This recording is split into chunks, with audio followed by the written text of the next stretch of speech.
Nantes au révélateur Saint-Raphaël après avoir regardé dans les yeux le PSG, après avoir tenu en échec Paris, le champion de France et leader de la Lidl Star League à la H Arena. Nouveau défi pour des Nantais en déplacement à Saint-Raphaël, une équipe qui espère retrouver la lumière à la maison. Attention, attention à ce jeu placé, on le disait, jusqu'au bout de son idée, le coup de tir détourné. Et Raphaël Cocheteux face à Emil Nielsen, nouveau duel, remporté par le gardien danois, le premier arrêt dans cette rencontre en faveur du portier nantais. Derrière la punition, non, parce que la réponse est immédiate de la part de Mihai Popescu. La fin de remise dans un premier temps, c'est finalement sur le deuxième ballon que Nicolas Tourna est servi, qui est parfait. Duel d'internationaux entre Nicolas Tourna et Adrien Dipanda sur cette action. Lazarov qui temporise, la passe trop compliquée d'un Kirill Lazarov, là aussi à l'envers pour le moment, qui est dépassé par Adrien Dipanda. Bonne défense des Nantais, la passe jusqu'à Lingard, et l'autre fait de cette rencontre, c'est que Emil Nielsen n'y est pas ce soir, voilà, clairement. Croisé sans ballon, le retour de Lazarov. Olivier Niokas, le décalage jusqu'à Damatrin qui prend tout son temps et au-dessus des bras de Popescu, ça va le mettre en confiance. La possibilité peut-être de passer devant, et le nouveau marché. Alors attention de ne rien dire. Il le sait, pour le coup cette fois Yildenbeck, intérieur, face à Dumoulin. Et une nouvelle fois une erreur de la part d'Olivier Niokas. C'est beaucoup trop faible de la part d'Antonio Garcia. Derrière la punition avec Cocheteux, le +2 à 1 minute de la fin de la première période. Nantes est en train de se saborder tout seul. Et nouvel arrêt pour Popescu. Mettre la tête, oui. Encore aller plus loin à l'intérieur, oui. Pourquoi pas. Laisser traîner le bras, pourquoi pas. Oh là là, encore une fois. Qu'est-ce que c'est bien joué. Regardez, en l'espace de 2 minutes, Nantes est revenu. Beaucoup de mouvements, mais pas de solution intérieure. C'est bien fait. Le jeu en continuité. Raphaël Cocheteux qui trouve sur son chemin Cyril Dumoulin. Deuxième arrêt de la part du gardien international. Hashtag sera non pour nous donner vos impressions sur le début de seconde période. Et l'arrêt de Popescu, la récupération, deuxième ballon de Nicolas Tourna.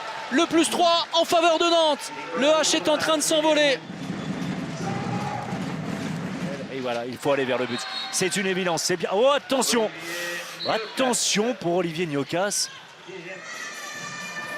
Genou gauche, boum. Ah, oui, alors c'est à la... On va mieux voir sur cette action. Non, aucun contact.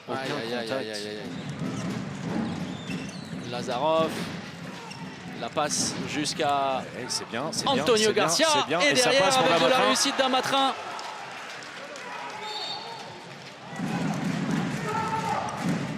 L'oubli, mais quelle erreur. Oh, sauf que derrière, les ailes du Moulin se sont déployées pour empêcher Arthur Vigneron de briller.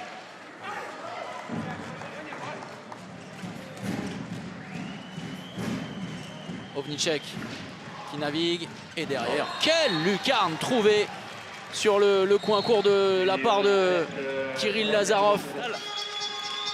Reste à conclure, Kirill Lazarov. Et l'arrêt d'Alexandre Demaille qui relance peut-être le suspense. Si Saint-Raphaël réussit à aller au bout de son action, c'est le cas. Séquence de duel, séquence de duel réussie et voulue, ça c'est difficile. Énorme. Le canon, le boulet de canon d'Emeric Min qui vient climatiser le Palais des Sports JFK pour le 30e but des Nantais. 5 passes encore au maximum, il faut proposer des solutions, il n'y en a pas. Super. C'est une œuvre magistrale de la part de Nicolas Tourna, vraiment, ce soir, qui, comme une boule de démolition dans les chantiers, vous savez, suspendu au-dessus des grues, a détruit l'édifice de Saint-Raphaël. Et après une série de 3 matchs sans victoire, marqués par le double affrontement avec Magdebourg, le match nul face au PSG, eh bien Nantes s'impose à Saint-Raphaël. Un très beau succès autoritaire, 33-29, grâce à une énorme seconde période Le Dauphin justifie plus que jamais son statut en Lidl Star League. À l'image de notre saison, un coup bien, un coup moins bien. Aujourd'hui, c'est la différence entre une équipe qui joue avec des champions, enfin la Coupe HF et qui est deuxième du championnat, et une équipe aujourd'hui qui est en manque de confiance, qui se cherche. Et voilà, je pense qu'on craque psychologiquement et mentalement sur la deuxième mi-temps. Moi le premier, avec mes échecs au tir.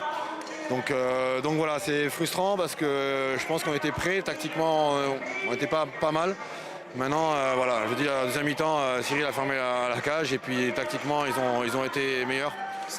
Franchement, c'était hyper important, on se rend peut-être pas compte à quel point parce que non seulement on parle d'un déplacement où si tu reviens avec 2 défaites la semaine quoi. Et puis surtout on avait un enchaînement de 3 matchs sans victoire, avec 3 matchs de très haut niveau, il fallait qu'on reprenne le dessus, qu'on relance une nouvelle série. C'est le sentiment que c'est ce qu'on a fait ce soir, donc c'est bien, maintenant il va falloir à nouveau la poursuivre, mais vraiment dans la tête, elle était ultra importante celle-là.